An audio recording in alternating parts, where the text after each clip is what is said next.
What is up, guys? Frad here, and today is part 5 of our 8-parter series on the top 3 support cards for every new boss units introduced in Clan Collection Volume 1 and Volume 2. Today we'll be talking about Megacolony, Murakumo, and Narukami. We're going through all of them in alphabetical order, so if you're interested in any of the previous ones, please look for the corresponding video on my channel. As usual, all of my personal deck lists will be included at the end of this video. None of the reprints are going to be included in my top 3 cards, as my goal is to help you guys know what cards to get your hands on to help you build and support all of those new decks. Please leave a like and subscribe to the channel, and without further ado, let's go. Let's start off with our new units for Megacolony. We're getting the Grade 1 Papa Mutant Giraffe. Its skill reads auto. When this unit is placed on Vanguard Circle, cost. Discard a normal unit from your hand, search your deck for up to 1 card with Giraffe in its card name and same grade as the card discarded for this cost, reveal it and put it into your hand, and shuffle your deck. Then auto, this cost is reduced by Soul Blast 1 for each of your opponent's rear guards at rest in the same column as this unit. When this unit is placed on Rearguard Circle, cost Soul Blast 2 and draw a card. And then on Grade 2, we're getting Elite Mutant Giraffe.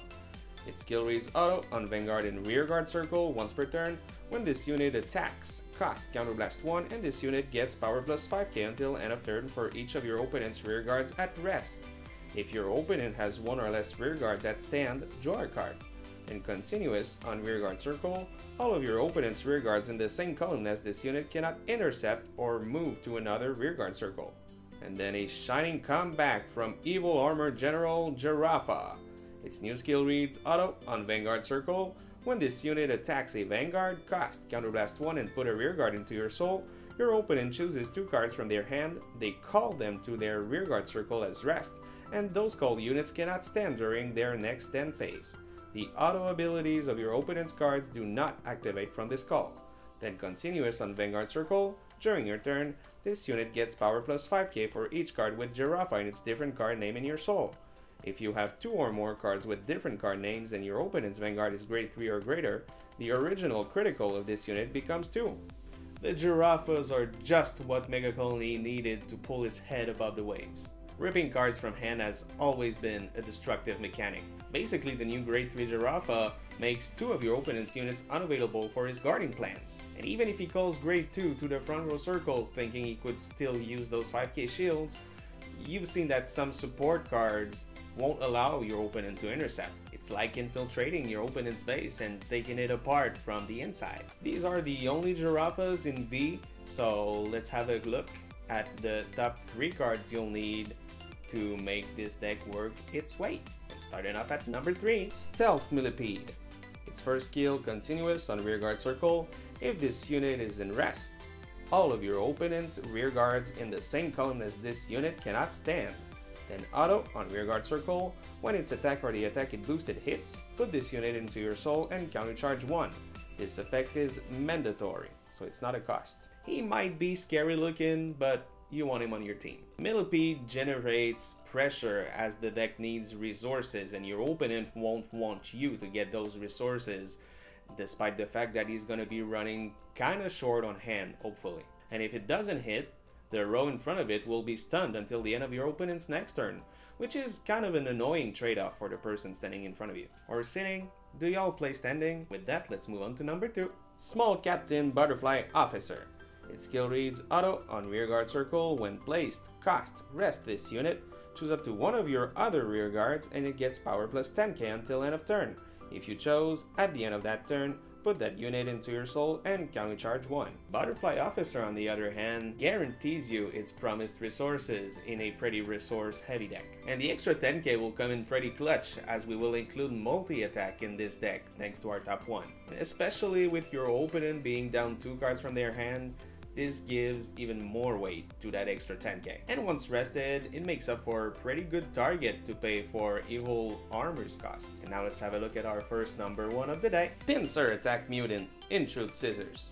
Its first skill, auto. From drop zone, at the end of the battle your grade 3 or greater Vanguard attacked. If a new card was put into your opponent's damage zone this turn, cost Counterblast 1 and call this card to Rearguard Circle. Then auto on rearguard circle. When placed, cost Soul Blast 1, choose one of your rear guards, stand it, and this unit gets power plus 10k until end of turn. Inshield Scissors is hands down the best Megacolony card they introduced in the last clan selection. He's our multi-attack enabler, which again weighs heavy in a deck that downsizes your opponent's hand. And you can set him up pretty early on in the game thanks to Papa or their grade 3 searcher skills by discarding it from your hand. And you might want to play around damaging your opponent on your first 2 rides just so they have some room left in their damage zone once you are on your first grade 3 turn. That way they'll be more inclined to take some damages in with their reduced hand, which will then activate its skill. All around, it's a great card. Interested in a top 3 for a very bottom tier deck? Let's have a look at Murakumo. And the first new card we are getting for the clan is Stealth Fiend Lady Silhouette. Her first skill reads, auto, when this unit is placed on Vanguard Circle or Rearguard Circle from hand, cost Counterblast 1 and reveal a grade 2 or less card from your hand. Search your deck for up to 1 card with the same card name as the card revealed for this cost, call it to Rearguard Circle and shuffle your deck. Then auto on Rearguard Circle, when this unit's attack does not hit, cost, put this unit on the bottom of your deck, choose one of your opponent's rear guards and put it on the bottom of their deck. And then we get another grade 2 in Stealth Fiend Flightcycle. Its skill reads auto on rearguard circle. When this unit attacks, you may have this unit get power plus 5k until end of that battle. If you do, at the end of that battle, put this unit on the bottom of your deck, and if it was placed by a card's ability this turn, draw a card. And our brand new boss unit for Murakumo, Stealth Fiend Chief Narukami. Her skill reads, act on Vanguard Circle once per turn, cost Counterblast 1, look at 5 cards from the top of your deck, choose up to 1 card with Stealth Fiend in its card name from among them, call it to the Rearguard Circle, and shuffle your deck. Then, if your opponent's Vanguard is grade 3 or greater, this unit gets Drive plus 1 until end of turn for every 2 of your rear guards with Stealth Fiend in their different card names. And her other skill, auto on Vanguard Circle, when a unit card is revealed for your drive check, if it is a normal unit with Stealth Fiend in its card name, call it to Rearguard Circle, and that unit gets power plus 10k until end of turn. If it is not, put it into your drop. This effect is mandatory. It is time to talk about the infamous Narukami. She is a total glass cannon, and honestly I never thought that Vanguard could really put that definition up to its word that much. You definitely want to finish off your opponent as fast as possible, as this deck has no late game at all. Pretty much every new card and reprints are 4-ups in this deck, so let's see what few cards we can put in to give her a hand. Starting off with our number 3, 6 Flowers of Phantasms Shirayuki. Her skill reads, continuous from deck and drop zone. This card is also regarded as Fantasy Petal Storm Shirayuki. And then auto on Guardian Circle, when placed, cost Soul Blast 2, choose one of your opponent's front row units and it gets power minus 30k until end of that battle. Then auto on Vanguard and Rearguard Circle once per turn. When your unit's attack does not hit, if you have a Vanguard with Shirayuki in its card name, cost Counterblast 1, choose one of your opponent's front row units and it gets power minus 10k until end of turn.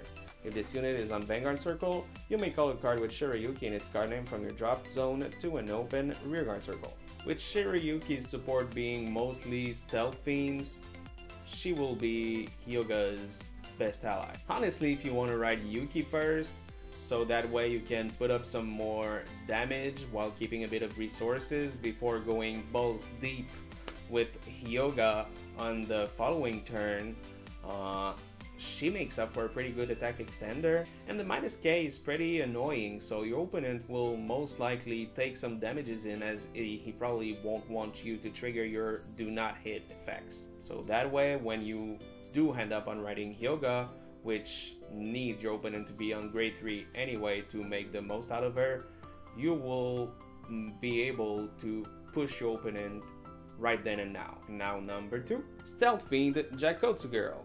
Her skill reads auto on Rearguard Circle. When its attack does not hit, look at 7 cards from the top of your deck, reveal up to 2 Fantasy Petal Storm Shirayuki from among them, put 1 into your hand, 1 into your drop zone, shuffle your deck, and if you did not reveal any cards, soul charge 1. If one card was revealed, put it into your hand. Jackots girl has the Stealth Fiend keyword in its name. She works really well with Shirayuki, obviously, and later on in the game she probably will be one of the only cards that can possibly add you one card to your hand, as every drive check from Hyoga needs to go to the drop zone. Also, she a hottie. Now let's have a look at our number 1, Stealth Fiend Rainy Madam. Her skill reads auto on rearguard circle. When your unit's attack does not hit, cost. Put this unit into your soul and return a Fantasy Petal Storm Shirayuki from your drop zone to your hand.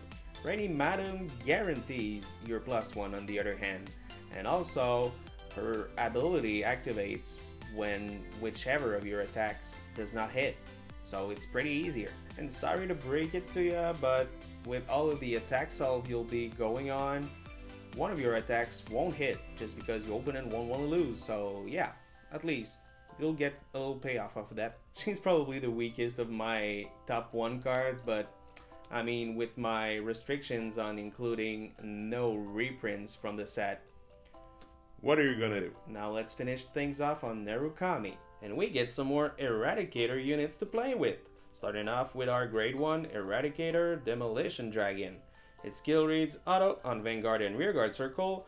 At the end of the battle, this unit attacked or boosted.